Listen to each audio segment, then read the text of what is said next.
Well, good morning, everybody. Morning. It's a little weird to be having this videotaped. I don't usually teach like that, but we're going to do that today. For anybody who doesn't know me, I'm Ray Herring, and I'm a state hazmat officer for VDEM. So I guess just for the video purposes, and I don't know, you guys do need to decide this. Is it okay to ask questions? Anybody have an opposition to asking questions as we go through this? Okay, good. So I'm good with that, certainly. And so if there's questions as we go through this, just speak up, ask, and I'll tell you if I know, and if I don't know, I'll tell you that too. So there's sheets in front of you. I didn't provide them, but they're from another course that is taught by a private company on compressed gas emergencies for compressed natural gas. The information on the sheets certainly pertains to the class, but this class is more focused on firefighters and fires involving compressed natural gas powered vehicles than it is on fixing the leak in the compressed natural gas powered vehicle, which is a lot of what those sheets talk about. So certainly good information, but not specifically used for this class. But anyway, just so you know what you're looking at there. So this class is on compressed natural gas powered vehicles.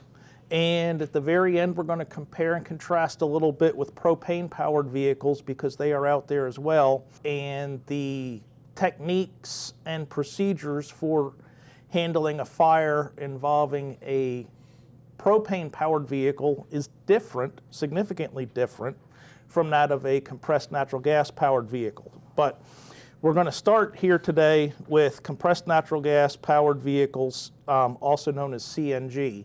And this blue diamond, I guess you can call it a placard. It's not a DOT placard, but it certainly is a placard or a warning label. All CNG-powered vehicles are required to have that affixed at least on the back of the vehicle. Can be other places, but it's got to be on the rear of it. And you'll get to see several pictures of that. So, and the 3600 PSI that's on there, a lot of them don't have that written on there. I actually like this one because it reinforces the fact that this is extraordinarily high pressure compressed natural gas that you're dealing with. Nothing else other than your SCBA bottle comes anywhere close to the pressures that are inside these CNG cylinders. So when you're working around them, be aware that this is extremely high pressure gas that's inside this, these containers. All right, so why do we want to learn about CNG-powered vehicles? So what do you think we're looking at here? Anybody have any ideas what that is? Aftermath of an explosion. Yes. So that's a road tractor, your standard tandem axle road tractor. This is actually from the LA County explosion where 9 firefighters were injured, and we'll see a video on that in just a minute. But this is what's left after the fire and subsequent explosion of a CNG cylinder that was affixed to this road tractor. And as you can see, there is not much left.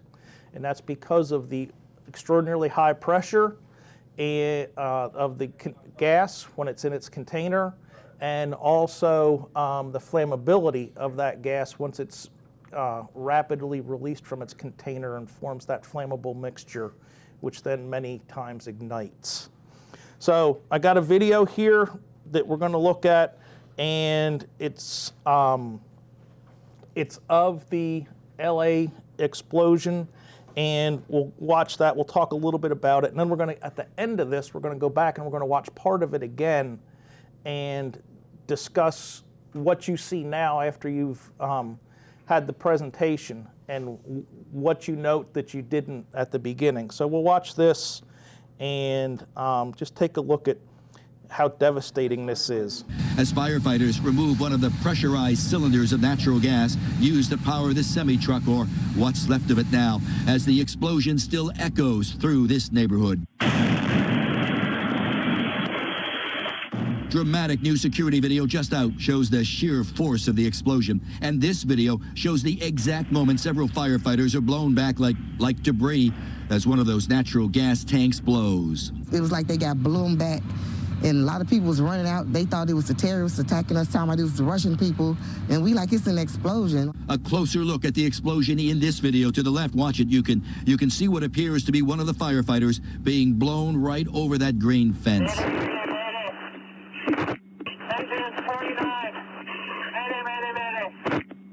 We've had an explosion of a CNG truck. We've got multiple firefighters down. The chilling sounds of LAFD radios. 9 firemen down, rushed to the ER. 2 critically hurt. One of those airlifted to the burn center at LA General. From Skyfox, the injured firefighters' gear scattered all over the street, right where they went down. Doctors say they are... All right, so it talks about what happened at the hospital and whatnot. I just kind of cut it off there. But pretty catastrophic event, and really without warning. And as we go through this, I'll explain why this can happen without any warning of this impending event. So topics that we're going to cover today, we'll cover the physical and chemical properties of compressed natural gas. We're going to identify CNG-powered vehicles. There's many commercial vehicles that are now being powered by CNG. They're in this area, and I will show you photos of different types of vehicles in the area that are CNG powered. And it's not readily apparent to somebody who's not looking for it that this is a alternative fuel CNG powered vehicle. So you need to be actually aware of and thinking, well, I wonder if this is alternative power for the fuel system. We'll look at how the CNG is stored as a motor fuel and the vessels and locations where they store it on these vehicles.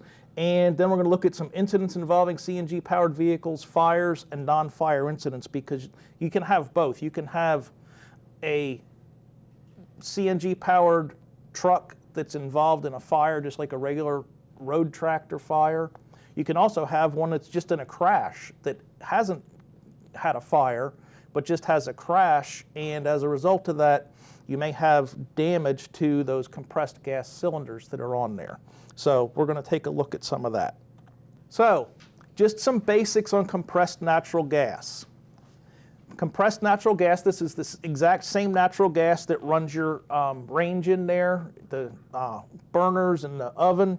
It's that exact same methane gas. All that happens to it is they take it, they pull it off the pipeline, and they compress it to 3,600 psi, and they jam it into these large high-pressure cylinders that are affixed to the tractor or the truck, and it is then sent from those cylinders through a fuel management module to the engine and burned just like diesel fuel, gasoline, or another fuel would be burned. So the big difference between what's coming out of your stove at less than 1 psi and this is it's stored at 3,600 psi.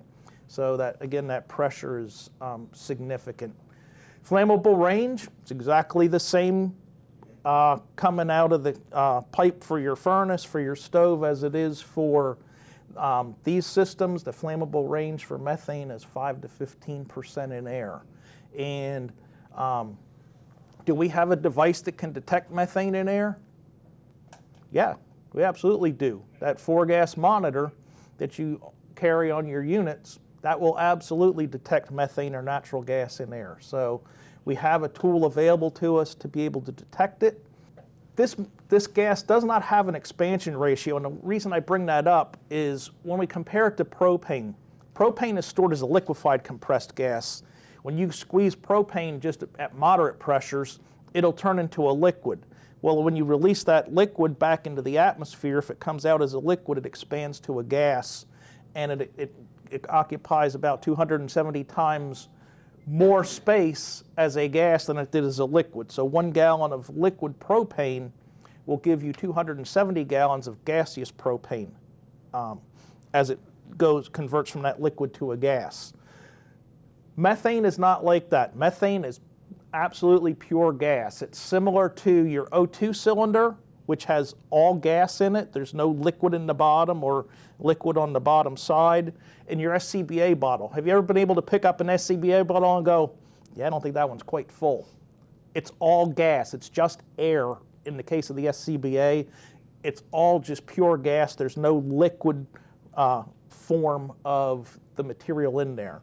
So that's one of the reasons they have to make the pressure so high, is because they're jamming just pure gas in there instead of being able to liquefy it, which would allow a lot more material to occupy the same space.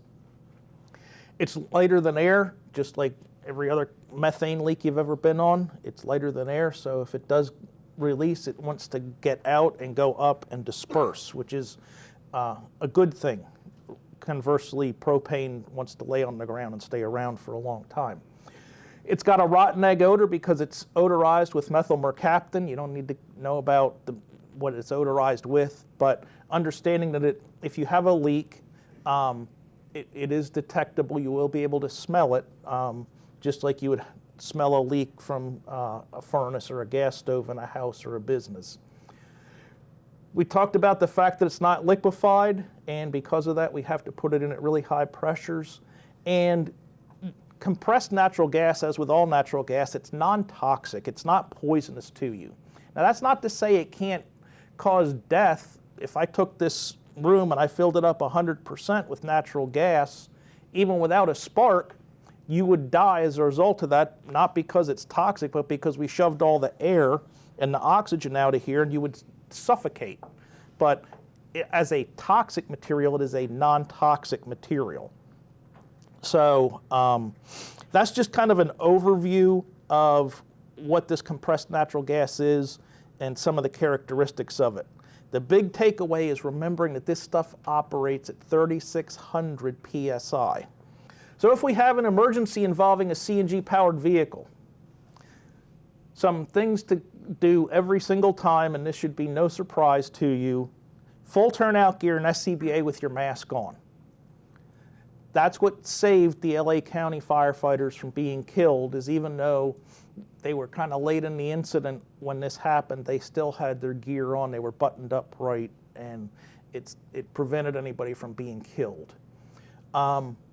CNG cylinders, they may rupture without any warning, and I'll get into more detail on why that is.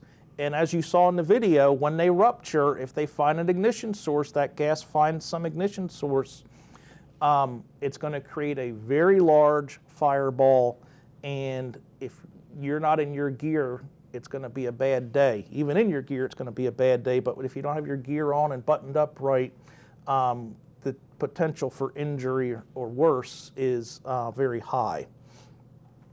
If you respond to an incident where you have a CNG-powered vehicle, you want to walk around and look for alternative fuel labels. How many of you look for that blue placard or the black propane placard when you go to car fires, truck fires, things like that? I can tell you I don't. You have to really force yourself into that mindset because it's just not something that we're used to, but because of the increase in this alternative fuel and how many of these types of vehicles are out here now, we really need to become more and more aware of it. So do a walk around, look for alternative fuel labels as you're doing that. If you have gas leaking because you can hear it or you can smell it, deploy gas meters and establish exclusion zones based on what your readings are. Look for cylinders that are attached to the vehicles. Look, and it's not always obvious that you will see these cylinders because a lot of times they'll put them in a box, they'll put shrouds around them to protect them and also to make the truck look more appealing. So you kind of have to know what you're looking for so you're aware of it. At a glance, you could think, well, that's a saddle tank, when in fact it's not. It's a CNG cylinder wrapped in a nice piece of brushed aluminum. When you're dealing with CNG emergencies, you go to the ERG and you look it up, and it is guide 115 in the ERG. However, something to note, if you ever go to the ERG and look up CNG or compressed natural gas, neither one of those are in there. You cannot find it because it's not listed that way, because that's not a proper DOT shipping name for compressed natural gas. The way DOT describes it and the way it would be found on a shipping paper would be natural gas, comma, compressed. And so that's the way you would look it up. So if you have one of these events, you have to go to the right location in the name section to look it up. The emergency response guide for this is guide 115. So once you find where you have this natural gas compressed, it'll tell you to go to guide 115 in the ERG, and that's where you'd find the information on what to do as a first in unit, exclusion zones, fire threats, all of that stuff. If you get to one of these events and you have cylinders that are impinged by fire, follow the evacuation distances in guide 115. So for gases, that's at least 330 feet in all directions. So you want to back everybody out, including yourselves, until you can make a decision if you're going to go offensive, defensive, or non-intervention on this event. You want to stay back 330 feet. Is that a long way to park back from a vehicle fire? Yeah, that's way far back from what we normally do. So just something to think about there. If you get there and you recognize it's a CNG powered vehicle and you're just not sure, back everybody out. Back them out, get that exclusion zone established, and just allow the vehicle to continue to burn, provided you don't have to make a rescue. And it will do what it's going to do. Many of these vehicles that are powered by CNG are trash trucks. And we certainly need trash trucks. Nobody wants trash piling up on the street, but nobody wants to be injured or killed trying to save a pile of trash on fire in a truck that happens to be CNG powered. So that risk-based analysis is important. So any questions on any of this? All right. So where do we find, or where are these cylinders located? And many times it's not apparent that they are really noticeable, because they want to be protected from the weather, they want to be protected from strikes of tree branches and things like that. So they put them inside boxes, shrouds, protective housings. So in this case here, the CNG cylinders are in this box that sits on top of the trash truck. So this trash truck here, you order this trash truck, and when you order it, you tell the manufacturer, you say, I want it to run on diesel, or I want it to run on CNG. If you say, I want a CNG truck, they say, no problem. We build the exact same trash truck, and at the end of the day, instead of putting a diesel tank on the side of the truck, we're going to mount 4 or 5 CNG cylinders on the very top of the truck, put them inside a box, and run that fuel from that high pressure cylinder system down through a fuel management system, which I'll show you, and then up to the engine. So that's one example. And I said that this blue placard is always found on the back side. Well, on this one, it kind of blends in right there, that you have that CNG placard or notice on the back of the truck in that case. So blue on blue, not super apparent. So they can be found on top of the truck, like we saw on that trash truck.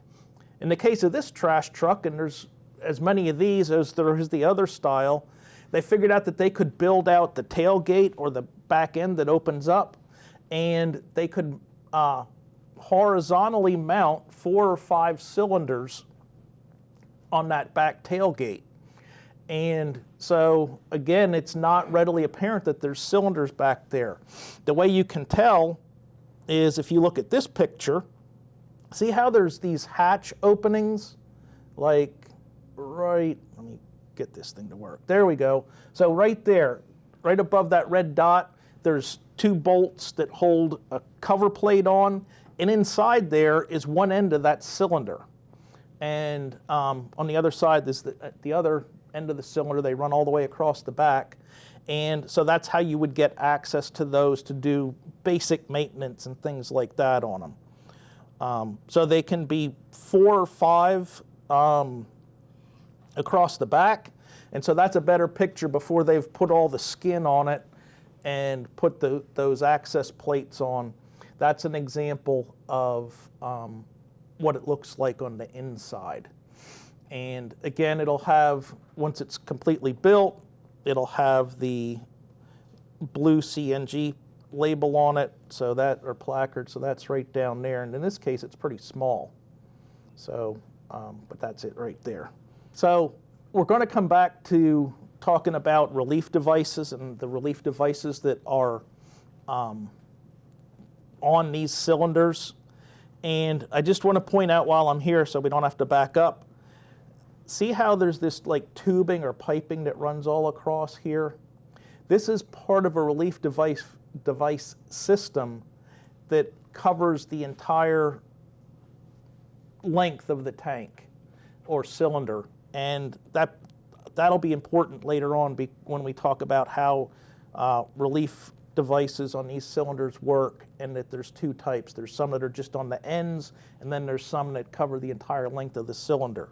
So if you can just keep a mental picture of that in your mind, that this silver pipe or tube right here is part of that continuous coverage relief device. So here's another one. This is a waste management vehicle. Every waste management vehicle, with the exception of 2 that go to the Outer Banks and drive on the beach to pick up trash, all waste management vehicles run on CNG. So in this case, it's a roll-off dumpster truck, and underneath that shroud right there is a CNG cylinder.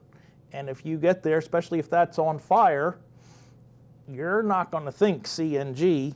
You're just going to think, oh, we have a truck on fire. It does have a CNG placard back here on the fuel management box, and it also has one up here on the bumper right there. So it has it marked in 2 places, but again, you got to be deliberate about looking for those when you're walking around. And when you go to a tractor trailer fire, is it always just a tiny fire because somebody called it in and it just started? Or is it sometimes just blazing away and all those labels are either burned off or not visible? So again, knowing what's in your area, for example, waste management, if you have a waste management truck that's on fire, assume that it's CNG powered. Is there a reason that they only do, that all the waste management vehicles are CNG? Great question. Why does waste management do CNG powered versus diesel? There's a few reasons for that. One of the reasons for waste management specifically is waste management is in the trash business, and they own everything from the trash can to the landfill. So they have the whole thing. Well, landfills by their nature make methane. As garbage rots, it produces methane. They put wells into the garbage mound, and they actually capture and scrub that methane and collect it, and they'll do a couple different things with it. Sometimes they'll put it into a pipeline and sell it to like VNG or Columbia, and in other cases they'll do like this and they'll use it to power their fleet of trucks. So that's one of the reasons. The other reason is when you go to CNG from a fleet management perspective, number one, you don't have to deal with DEF. When you run CNG, you don't have to deal with DEF. And how many people have had trouble with DEF in a fire truck? It's a pain in the neck. So there's that. Secondly, the performance and life of the engine is so much better when you use CNG. You can run a CNG-powered truck, and when you go to change the oil, you pull the drain plug, and instead of having black sludge come out, you have oil that looks almost exactly like when you put it in, because there's no carbon buildup like when you're running diesel. So that's a second benefit. And then the third one is you get all kinds of fuel credits and tax credits because you're running alternative fuel, and the federal government supports that, so they subsidize it. So it's a money-making or a money-saving venture for them to do it. So it's probably a lot more information you wanted to know, but that's why. So here you have a saddle tank style. It sits on the side of the frame rail, and you got the big blue CNG label there again. Also, have you ever seen a saddle tank that has this kind of stuff on it? So if it's got weird components poking out of the saddle tank, it's probably not a saddle tank. It's probably a CNG powered vehicle, and those are some of the fueling, defueling, and control valves for the fuel management system that's associated with the CNG system on the truck. So you might see those. I've seen a few of these over the past 3-4 months where UPS and Amazon are now running CNG powered tractors. And when you look at this, if you're not paying attention, this looks just like your standard UPS truck. But when you look at the back here, instead of this brown part back here just being like a wind screen that helps with aerodynamics, there's actually cylinders in a rack back there, and down here where the yellow circle is the fuel management system. Now from this angle, looking at this, I don't see anywhere where there's a blue diamond placard on here that says CNG. There's probably one on the bumper on the front. But what you do see is their fleet on the door, they have it labeled compressed natural gas vehicle. So again, be looking on your size up on your walk around. What do I have here? Is it a regular road tractor or is it a CNG powered tractor? And both Amazon and UPS are running those in this area.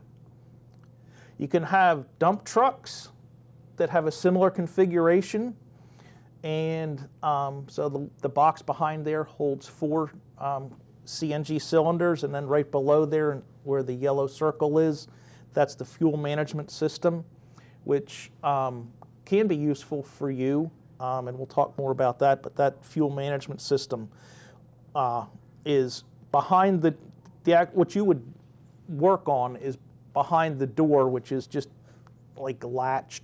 It's a simple latch, and you just open it up, and then you can go in there, and there's just a couple things to do, but it can be helpful for you. Buses, not so much here, but some other places there are CNG powered buses, and it's not to say that we couldn't have a CNG powered bus roll through here. So maybe as a shipment going from one place to another. In this case, the cylinders are mounted on the roof. They run front to back. They're really long cylinders, and you can see the CNG placard right next to the N at the end of Lincoln there. So there's buses, CNG powered buses as well. So aside from commercial vehicles, then there are also standard automobiles that from time to time can be powered by compressed natural gas. In this case, they put the cylinder inside the vehicle. I've also seen it underneath the vehicle. Again, it should have the blue, in the case of CNG, the blue diamond on the back of it that says CNG on it to make you aware that that is in fact a CNG powered vehicle. Is there a common make and model to vehicles? There is not. Yep. Is that aftermarket, or that come from their factory? Buy an aftermarket? You can buy aftermarket. I don't know for a fact. I'm going to assume because it's in the back seat that this is aftermarket. About 2 years ago, we had a 2005 series Chevy Astro van that came from the factory, CNG powered. And at some point, the CNG system didn't work right anymore, and it was dual fuel, so if you couldn't fuel up with CNG, you could run gasoline. So the guy just said, well, I'm just going to run gasoline from now on. The van was coming through the Hampton Roads Bridge Tunnel, going back towards Richmond, came through the tunnel, came up and out, and when they got to the exit for Hampton University, one of the two cylinders decided to catastrophically fail, and it blew the back tires, all the windows, the back doors, and off of the van. It actually ripped the back doors off the van, and there was a car. They were going like 60 miles an hour. There was a car right next to the van. It set off every airbag in that car. So the cylinder separated into two pieces. We found the big piece. We still haven't found the small piece. And just these cylinders are very similar to your SCBA cylinders in the way they're constructed and their regulatory things about those. So your SCBA cylinders, do they have an end of use date? Yeah, you only use them for so long and then they're no good anymore. Well, that's what happened with this. It was a civilian and the cylinder was 10 years out of date, where it should have been taken out of service and purged 10 years prior to this event, and just wasn't, and it decided that it was going to catastrophically fail and did.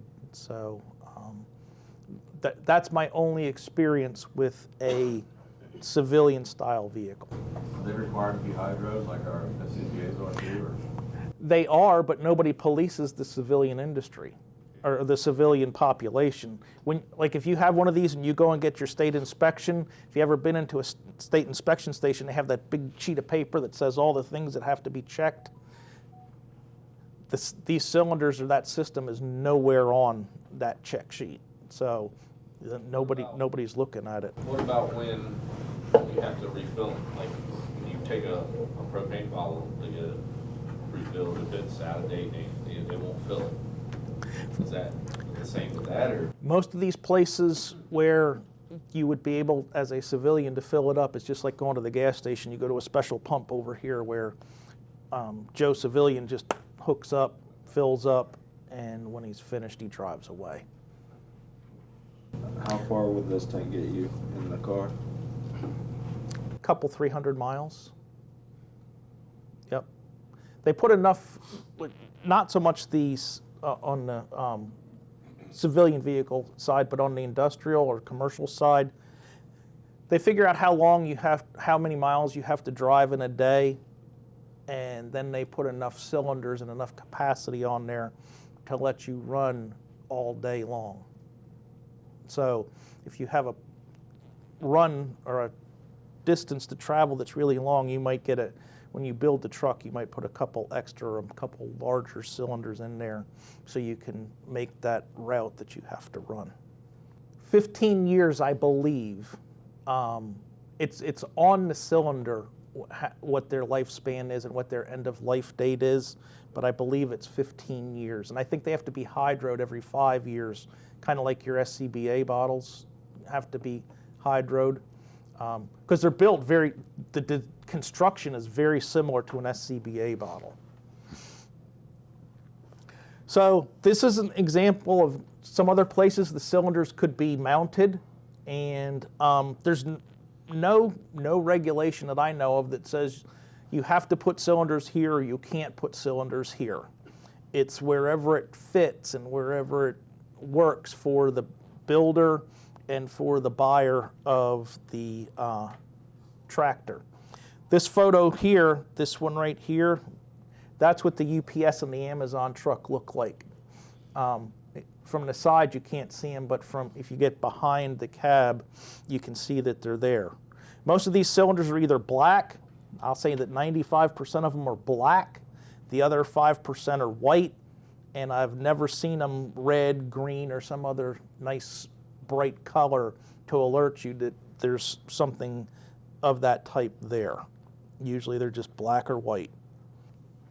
So just to review this about the cylinders, it's high pressure compressed gas, 3,600 PSI. And to put in perspective how much higher the pressure is in these than propane, a propane cylinder, which could also be a motor fuel cylinder, the max they will operate is 250 PSI. That's the maximum operating pressure for them. They're usually much below that. But here we're dealing with something that's 3,600 PSI. These cylinders, the CNG cylinders, their relief device or overpressurization protection is a thermal pressure relief device. So that's very important to understand that this is a thermally activated pressure relief device. So the only way that this cylinder relieves pressure if it gets overpressurized is if the thermally activated pressure relief device gets heated up enough to melt out the fusible metal that's in there and allow that relief device to open and vent.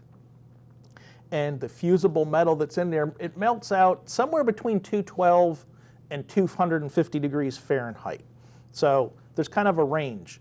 And the thing that I can equate it to that you would be familiar with is sprinkler heads. Sprinkler heads have a very similar design that they have, many times have a fusible metal link in there that when it gets hot, that metal melts, drops out, and instead of releasing high pressure gas, we're releasing water to extinguish the fire.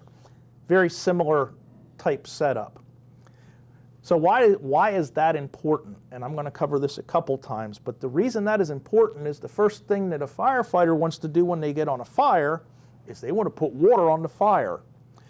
Well, if you put water in the area of the cylinders where these fusible metal plugs are for the relief devices, you will likely keep them cool enough that plug will not melt out because you're putting water on it to keep it cool. Most of the time, 90% of the systems that are out there, these relief devices are on each end of the cylinder. There's a cylinder valve on one end, and then on the other end, there's just a relief valve. With that, we saw like with the one that had the trash truck with the box on top, you have the openings on the end. So where are you squirting water? In the ends, and where are you cooling the ends of the cylinder where these thermally activated pressure relief devices are? So you're preventing them from activating because you're cooling them. Meanwhile, the center of those cylinders is above where the trash is on fire. So the center is heating up, and building pressure, but you're not allowing these cylinders to vent because you are cooling the vent mechanism. So one of the biggest takeaways from this whole class is do not put water on the cylinders or the ends of the cylinders or anywhere around the cylinders. Because what you want them to do is if it gets that hot, you want that material to melt out and you want that cylinder to vent and relieve that pressure so you don't have an event like we saw out in Los Angeles with that catastrophic failure. And that's not the only place that's happened. There's been, Chicago had one recently, and there's been other cases where they're fighting the fire, they're putting water on it, and at some point the pressure in the cylinder gets high enough to cause it to catastrophically fail because they were cooling the relief mechanism. So you can put water anywhere else on the fire or on the truck, but don't put it on the cylinders. Don't put it in the area of the cylinders because you're defeating the only relief mechanism that's on those cylinders. Does that make sense? Everybody clear on that? Okay. How long does it take it to empty once it activates? About 3 to 5 minutes. And it's going to be a blowtorch type event when it does that. So it'll come out, it'll start at whatever the beginning pressure is, and it all comes out as a gas, so it's just like bleeding down an SCBA cylinder. But think about a much larger cylinder.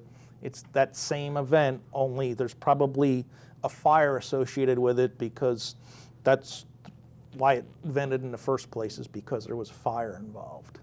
So there's different types of cylinders that are out there, and they go by a specific type designation. There's type 2, type 3, type 4, now there's even a type 5.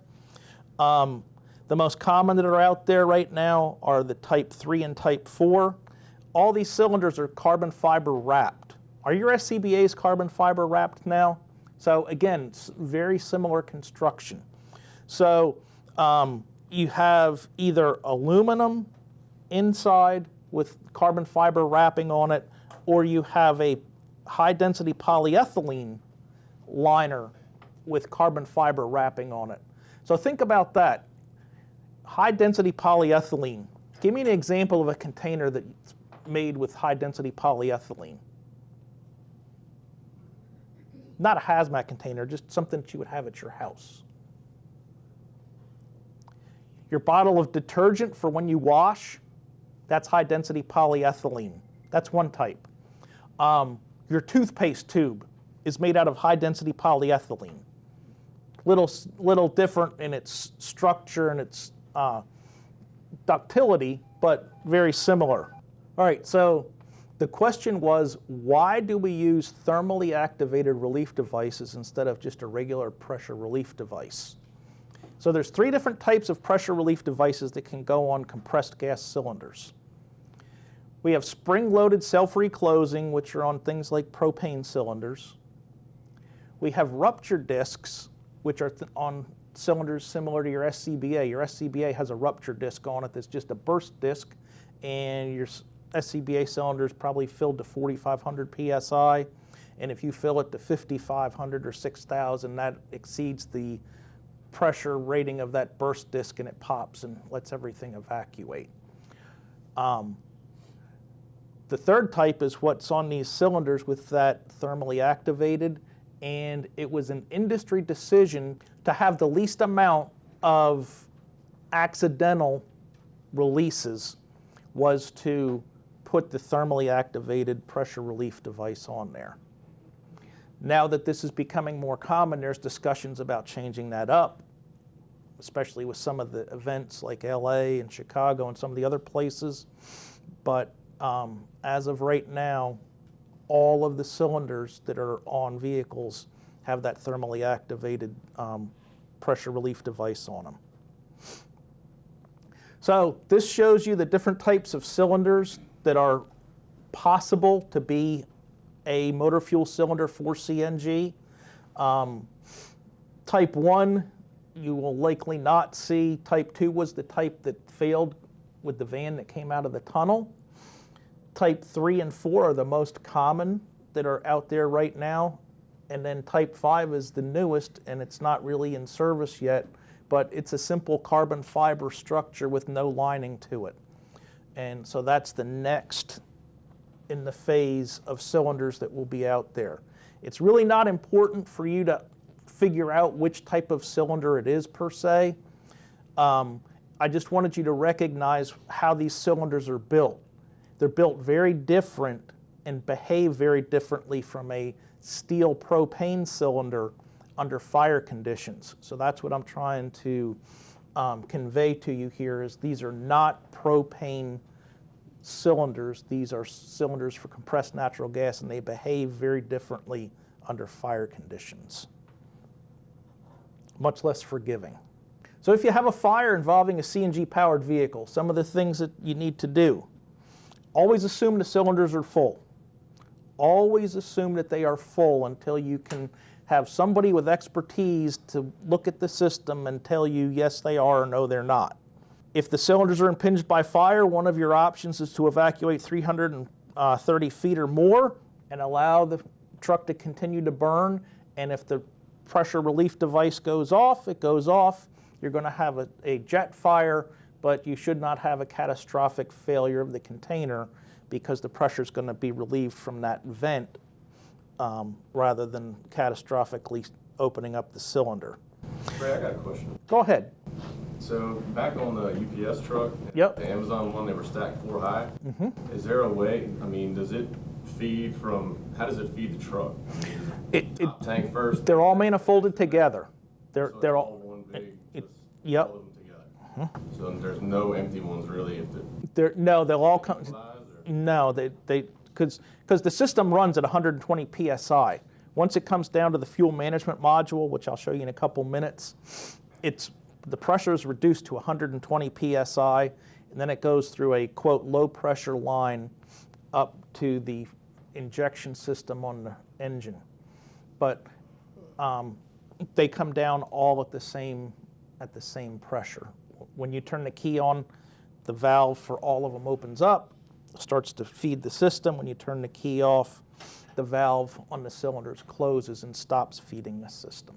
So there'd never be like 2 of them are empty and then the other 2 are full. I mean, there's always going to be some in all of them.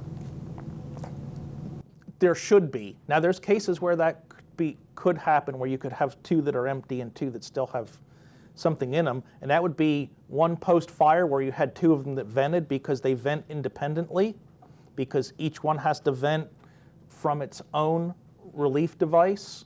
So if you had 2 of them that vented, you could have 2 that are essentially empty and 2 that have whatever they had in them prior to the fire. The other way that could happen is there's two control valves on these cylinders, and I'll show you this in another picture.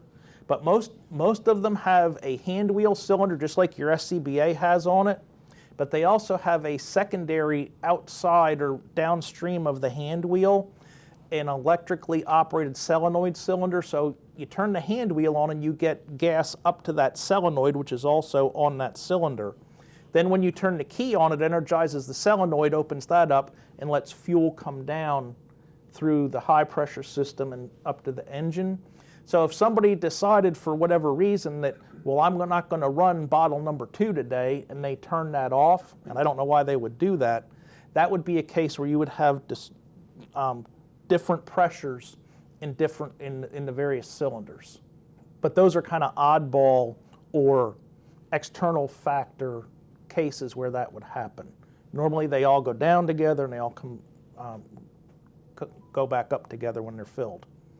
So again, we covered a lot of this. Don't apply water to the cylinders in an attempt to cool them. Don't apply water near the cylinders if the cylinders are impinged by fire. Again, the cylinders are equipped with these thermal pressure relief devices, so putting water on the cylinder, especially on the ends of the cylinder, but in fact anywhere on the cylinder, can defeat or prevent that safety mechanism from activating and doing what it's supposed to do and protecting the cylinder from catastrophic failure. When that relief valve does open, you're going to have a jet fire, high pressure jet fire that's produced. Most of the trucks, I won't say all of them because there's probably some really old trucks out there that may not be this way, but most of the trucks now have piping that is connected to the discharge side of the relief valve that sends that fuel away from the cylinder to either a up in the air or a down on the ground location, so it just doesn't blow out the side of the cylinder like it might on an SCBA bottle. If you pop the disc on an SCBA bottle, it's coming out right there at the valve. With these, there's piping, and I'll show you that it goes away and sends it somewhere safer than just having it blow straight out at you when it decides to open up and vent. Each cylinder, because it has its own relief devices on it, it vents independently as it reaches or gets above whatever that temperature is for that valve to open. The other thing which is important to also consider, so that we're not Chicken Little when we're responding to these, is if the fire's not near the cylinders and can be extinguished, follow your SOPs, put it out. Not every one of these has to be evacuate 330 feet or more and there's nothing we can do. If the fire isn't near where the cylinders are, put the fire out if your SOPs allow that. Now, if you're trying to fight the fire and the fire gets worse and progresses and starts to get near the cylinders, well, maybe now it's time for Plan B to evacuate and let it do what it needs to do. So, but I don't want you to think that, oh, if we have one of these, we just have to stand back and let it burn no matter what happens. So you have to do a good size up. So Guide 115, we talked about that earlier. Guide 115 is the guide that it takes you to for natural gas, compressed, which is the DOT proper shipping name for it. And the guide page, it's got the left-hand side and the right-hand side. And under fire, which is what we're talking about today, which is in that red bordered block there, that talks about what to do in the guidebook if there is a fire. And we're going to zoom in on that because that was an eye chart at the smaller thing. So when we look at this, the first thing it says is cool containers with flooding quantities of water until the fire is out. That does not apply to CNG cylinders. So the ERG is wrong.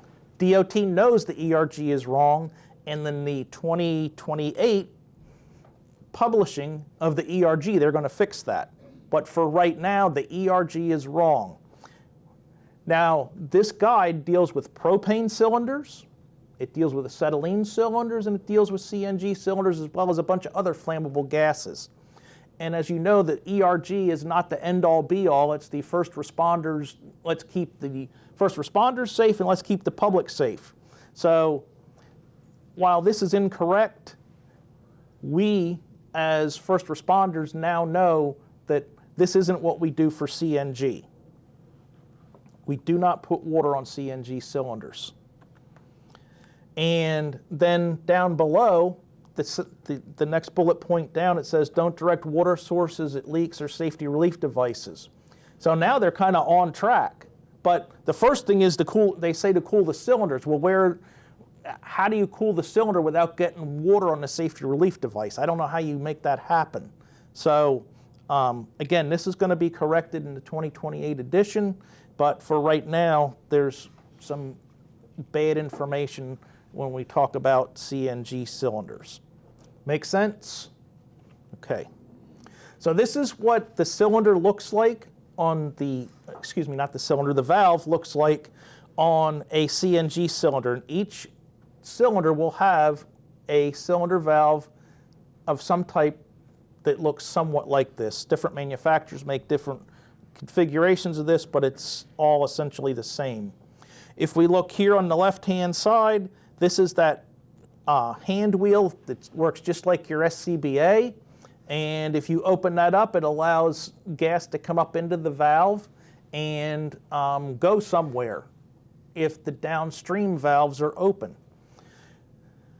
Over here on this side, this is an electrically operated secondary valve that is downstream of that hand wheel valve. And what it does is it stays in the closed position until you turn the key on, and then there's a electromagnet in there that lifts a slug up, and it allows gas to pass through that secondary valve down to the fuel management system and up to the engine. So one of the ways to stop the flow of fuel coming out of these is just to turn the truck off. And that doesn't take the gas out of the cylinders, but it does take the gas and stop it from flowing from the cylinders, if everything is working correctly, which it usually is. The other thing we have, this right here, this component here, that's your thermally activated pressure relief device, and that's the thing that's got to reach somewhere between 212 and 250, and it melts out, and then it vents somewhere. So you don't need to be able to identify any of these components or know exactly what they do other than the pressure relief device. But I just wanted you to be able to see what the cylinder valve looks like. So if you see one again, you'll say, oh, well, that's what that thing is. This next slide, it shows you the vent piping for the thermally activated pressure relief devices. So both on the hand wheel valve side and on the other side of these cylinders, there is vent tubing that goes somewhere away from where the valve is to vent that product to a safe location.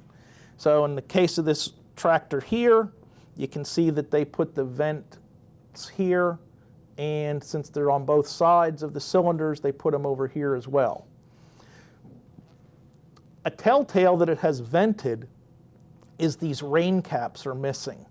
You're not supposed to, these caps are supposed to always be on these tubes so that rain and dirt and garbage doesn't get down in there. So in the event it does have to vent, it's got a clean, unobstructed pathway for the gas to get out.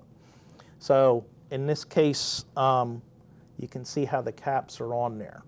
Now, could the company have crummy maintenance and these are out in the sun all the time and they're plastic so they break down and they're just missing? Absolutely. But sort of a telltale that, hey, one of these has vented is the caps are missing. Also, if you have a big fire, the caps are probably going to melt away, so Now, did it melt away or did it vent? But if anybody is witnessing this and it vents, they will know that it vented. It's going to be very loud, very large release of gas, and probably quite the impressive fire. And then on this one here, you can see the relief valves, or vent piping, I should say. The vents discharge up here. If you have a saddle tank system where the cylinder is mounted on the like where a saddle tank would be, sometimes that vent goes down, and when it vents, it blows gas and fire at your feet that will roll out. So be aware of that. Most of the systems vent up, but there are some systems that will vent down onto the ground. And so that can be quite exciting and eventful if that pops off and you're right next to it. So downstream of that primary cylinder valve with the hand wheel on it and the secondary solenoid valve is piping that comes out at 3,600 psi, and it comes down to this fuel management system. This is the regulator system and also the fill system for the truck that steps the pressure down from 3,600 psi to 120 psi, where then it goes up to power the diesel engine or the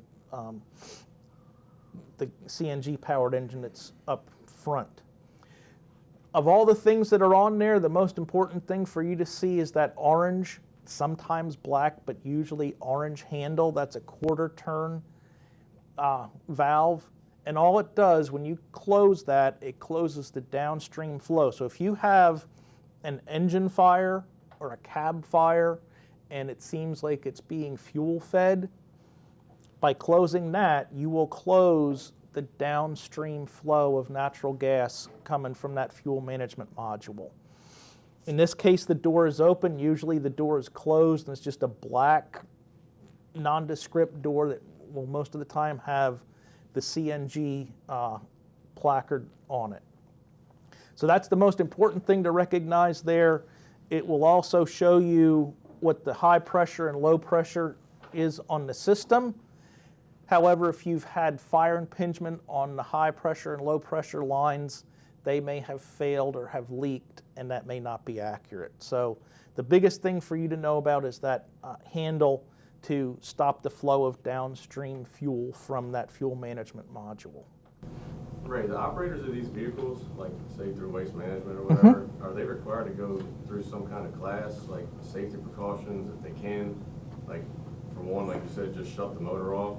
If they have an issue going down the road, shut the motor off. If that's close enough, get out, do that. I mean, I honestly don't know. Anyway, but I know they're trained in how to fuel them, because at the end of the day, they come back to it's kind of like the beehive. The bees all go out and do their work during the day, and at the end of the day, they come back, and now they're low on fuel, so they line them all up in sort of a hive configuration, and they plug in the CNG fill line, and they sit overnight and fill up. So I'm sure that they know that part of it, and I would think that they know this, but I don't think that I don't think there's a tremendous amount of training that goes on with them. There's mechanics and people like that work on these that would have more knowledge, but I think the driver, it's pretty simple. Yeah. Yep. So this right here, this is a CNG powered truck, and that's where the fuel management system is on that truck. And you can see the CNG powered label on the door of it. You just open the door and look inside would be that orange handle. And the reason I say sometimes it's black is when they first started building these, it was a black handle. And then somebody said, you know, that's pretty important. We should make that orange. And so now they're all orange, but on some of your really old trucks, they'll still be black. And so where are the CNG cylinders on this truck? Up on top. They put them on the top, right up above the trash hopper, which if you have a fire in one of these, where will it likely be? In the trash hopper. And then if you have a saddle tank mounted road tractor, they can have this configuration, same sort of stuff. And again, that orange handle is the thing you're looking for to turn that to the off position. These two things here, these are fill and or fuel and defuel fittings, or slow fill and fast fill. Because what they'll do, this whole bees to the hive thing, they'll run during the day and then they come back and they'll fill very slowly overnight. Why would they want to fill these cylinders really slowly? Because they heat up if you fill them quick, and it'll say full, but then when you go out and drive, what is it? You're like 3/4. Just like filling an SCBA. If you fill it nice and slow, you get a real true fill. If you fill it fast, all of a sudden the gauge is dropping because the air is cooling off inside there. So you have your different fills, as well as a pressure gauge. So you might see that on a highway tractor. So that is how that is managed, the downstream flow of that. So what we're going to look at now is what to do if you have a fire in one of these vehicles. It's just some of the things that you can consider. So in this case, this trash truck had a fire in the area where they hold the trash when they pick it up. If you have a trash truck on fire and you can make this happen, this is the best thing that you can do to deal with a trash truck fire, CNG or otherwise, but certainly a CNG trash truck fire. Get the truck driver to dump out the trash, because now I've separated the CNG problem from the fire and we're all good to go. That trash, we can put that out without any real concern other than SCBA and turnout gear, so we're not sucking in a bunch of toxics, but that nothing terrible is really going to happen with that. The one thing I will point out with this is you do not want to work underneath that open hatch, because that's a crush hazard. You don't know how that thing's maintained, and you don't want to get back in there where that thing could swing down and squish you, because it would only squish you once. Just be aware of that if you're working around that type of a truck.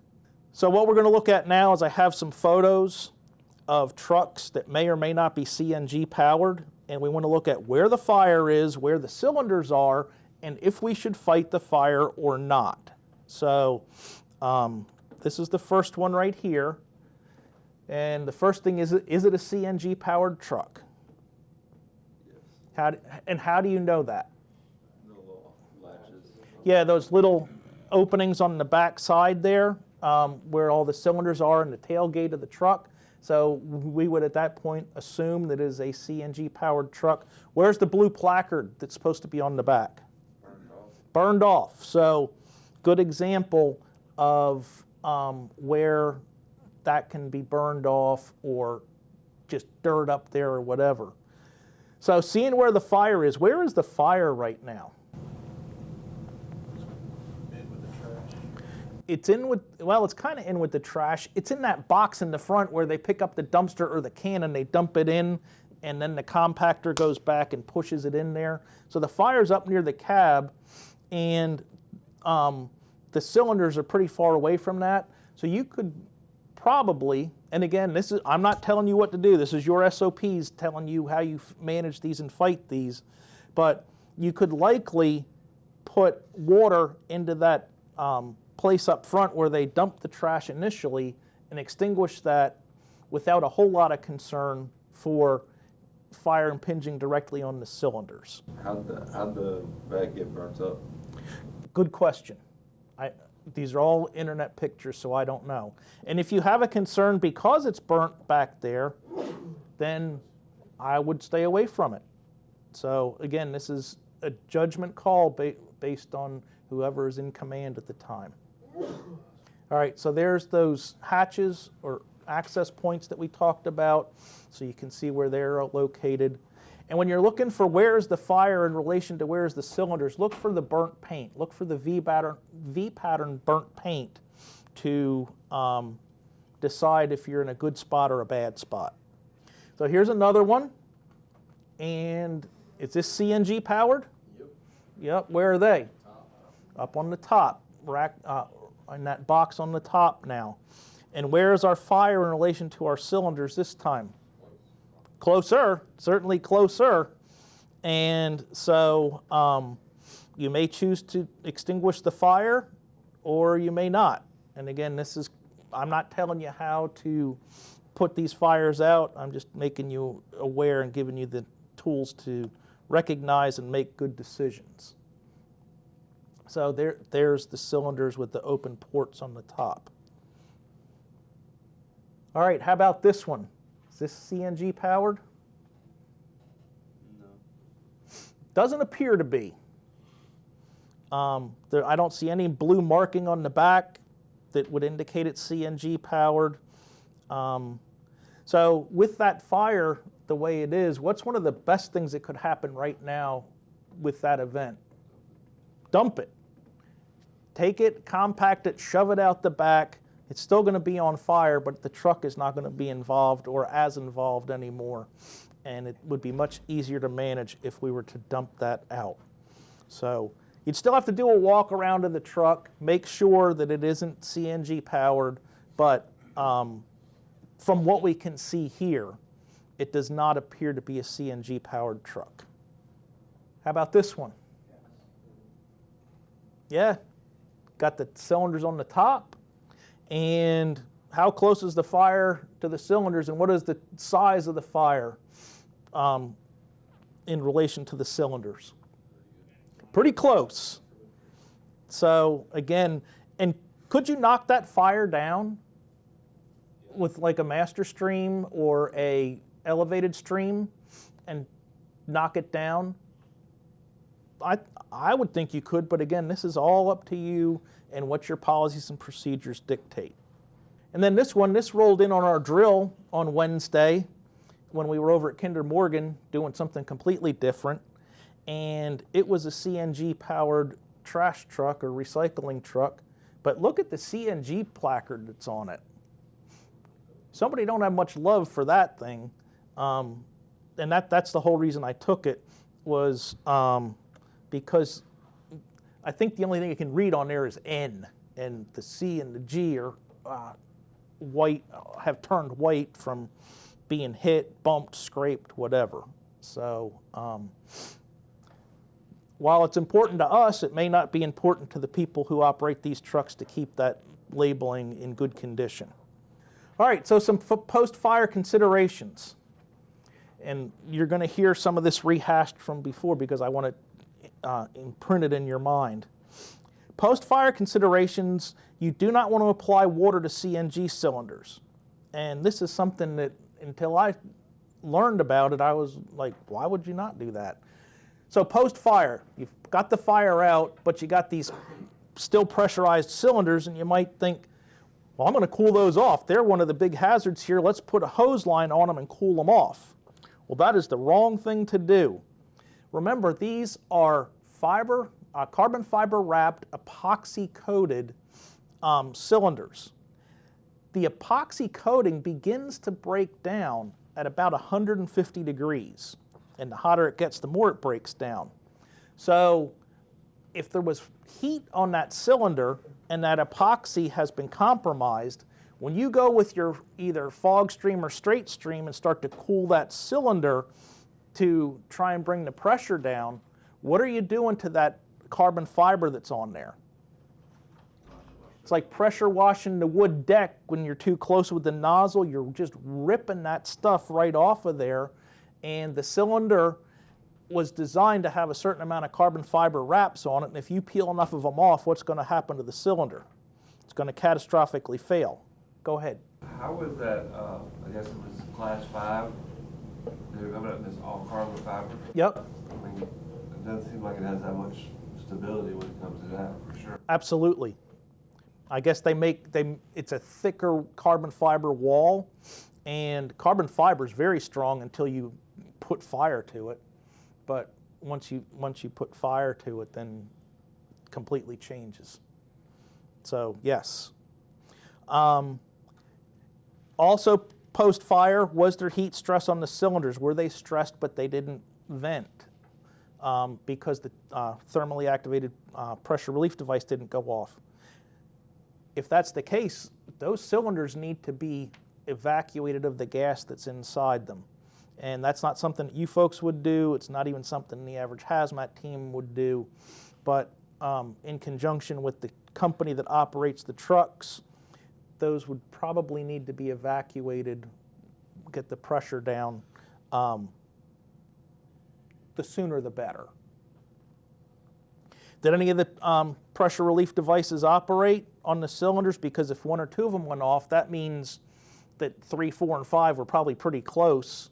And again, so that's heat impingement on those other cylinders. Have other parts of the CNG system been damaged? Maybe downstream of the fuel management module, the tubing and whatnot that supplies the engine, maybe that was impinged by fire and burned, and you have natural gas still coming out there. Go to the fuel management system, shut that off. Or you could go to the cylinders, if you believe it's safe to do so, go to the cylinders and close the hand wheel and shut them off. Is there an ongoing CNG leak? How would you know if there was an ongoing leak from the system? You could probably hear it. You may be able to smell it. However, it depends on where the leak is. If the leak is up at the top of the truck and it's a lighter than air gas, you're probably never going to smell it because it's like a helium balloon. When you let it go, it doesn't ever come back down. It's just up and away. So, but what tool would you carry with you to make sure you were safe? 4 or 5 gas? Yeah, a 4 or 5 gas meter. Yep. If any of these conditions described here are present, you want to establish and maintain an exclusion zone with air monitoring, and you can contact one of the state hazmat officers. I'm not the end-all be-all to have all the answers on this, but I do have some knowledge of it, and I know people who are really smart in this, and we can get people that can come and help us solve this problem. All right, so any questions so far? So now we're going to go back and we're going to look, now that we have some more knowledge of CNG, how it behaves, what it is, what it does, we're going to go back and we're going to look at this CNG-powered truck explosion. It was a road tractor that had 2 CNG cylinders on it. They were both the saddle tank mounted style. The truck was on fire when the fire department arrived, and the fire department had already knocked the fire down. Look at the fire conditions when this thing catastrophically fails. We're in the mop-up phase. We don't have any black smoke anymore. We don't have any flames. We're in the mop-up phase. And obviously we talked about the firefighters being injured. So how do you dress on a vehicle fire in the mop-up phase? Do you still have your SCBA mask on? Do you still have your coat buttoned up to the neck? And you don't have to answer that to me. Just you yourself answer, how do I dress when I'm at the wrap-up phase of that type of an incident? So this video right here, it'll just give you an idea of what happened. And again, I see no black smoke. So we're way at the end of this, the cooling off, mopping up phase. So this goes a couple times here.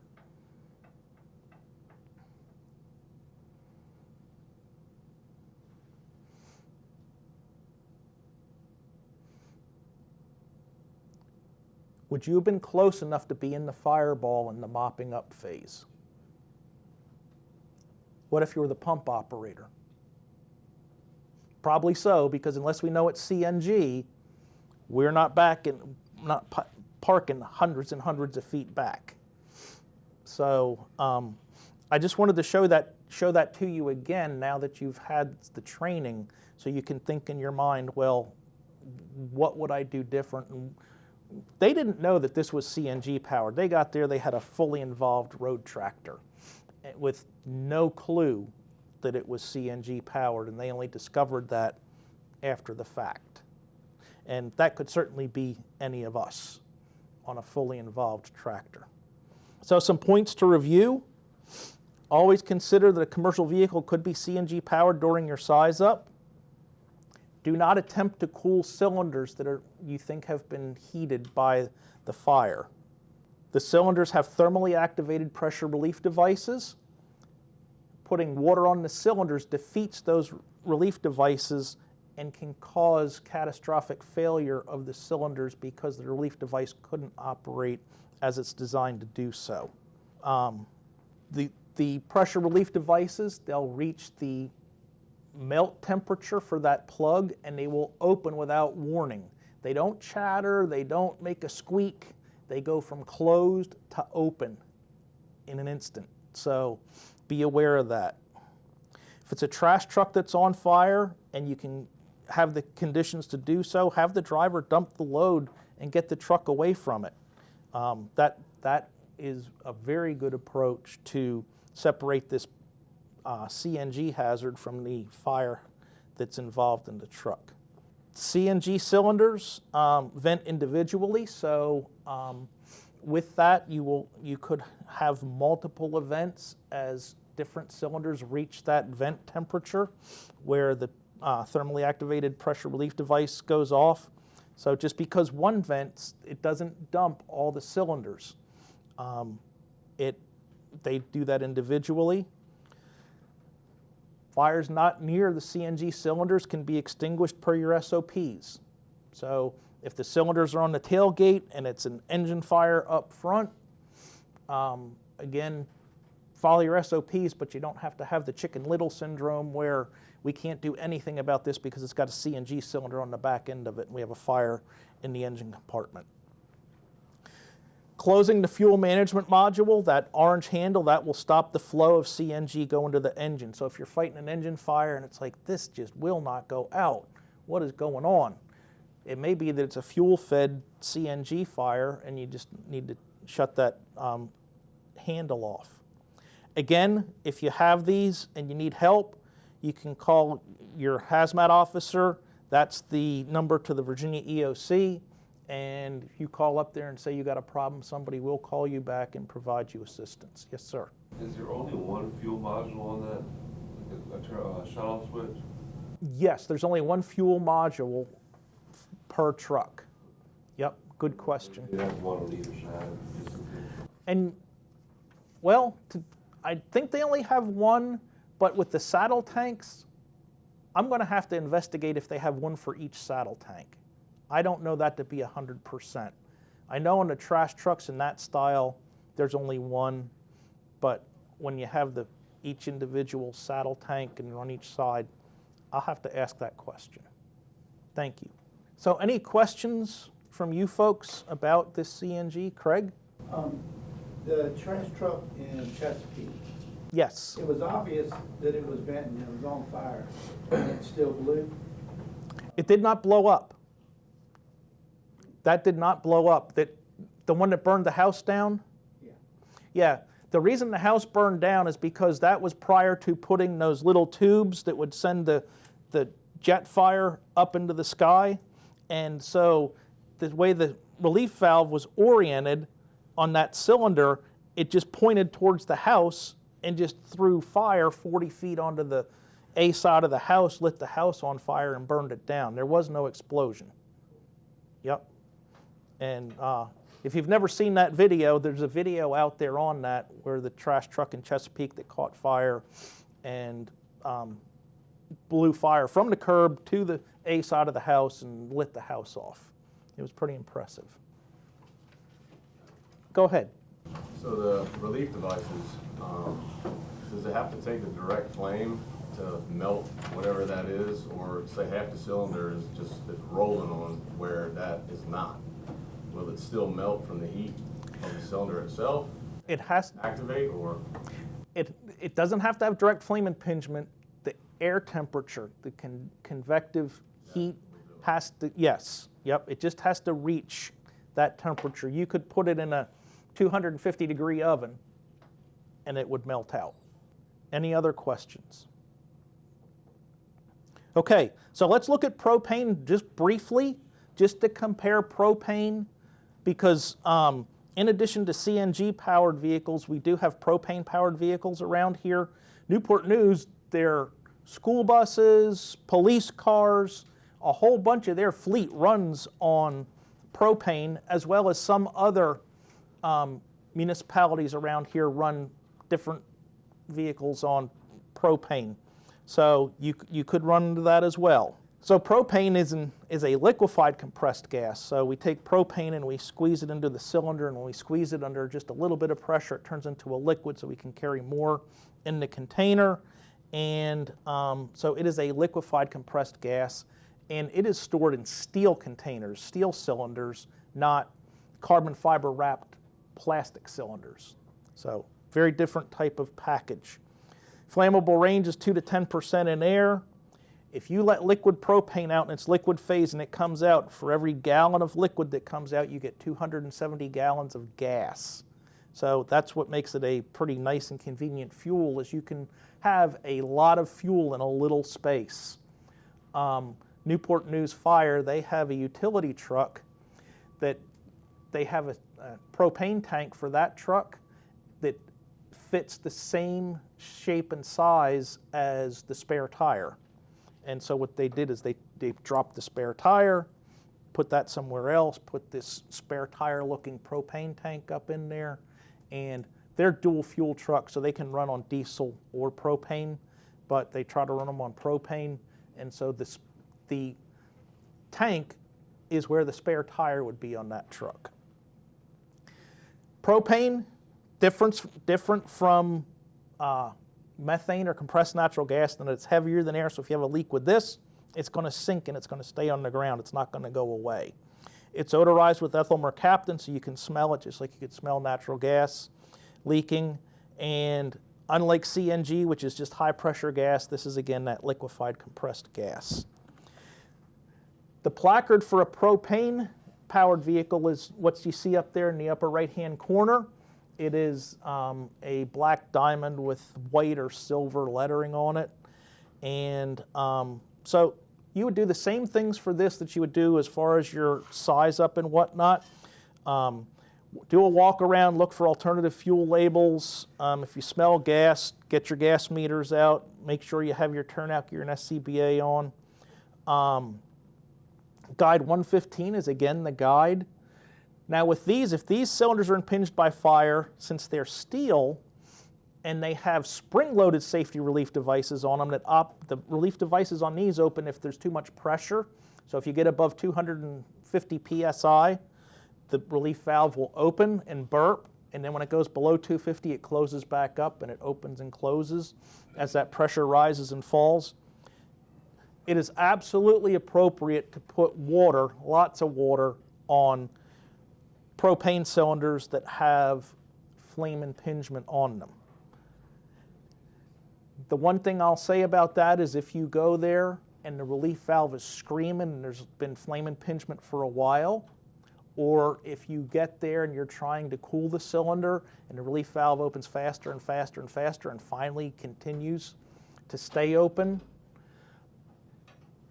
put some unmanned monitors on that thing and get away from it, because it has the potential to BLEVE, boiling liquid expanding vapor explosion, where you have a catastrophic failure of the container with a huge fireball and turnout gear, no turnout gear. It's going to be a really bad day for you if you're involved in that BLEVE footprint.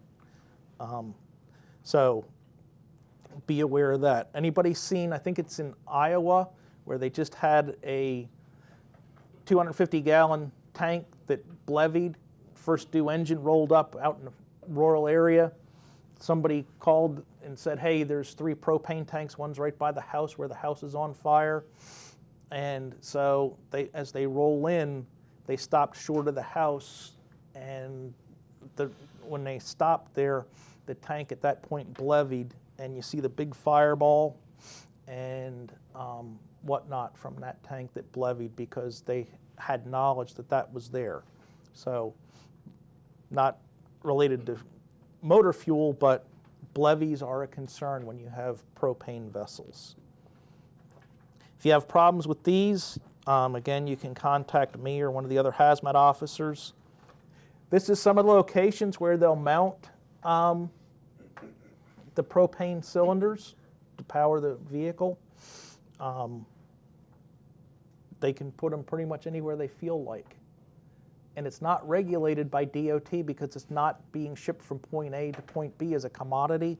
It's simply a motor fuel. So DOT doesn't get into the regulations for where these are mounted and how they look. This is one of the police cars in Newport News where they mounted them in the trunk.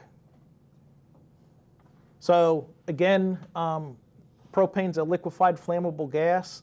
In the regard to the cylinders that are motor fuel cylinders, the relief valve is actually set at 312 psi or less.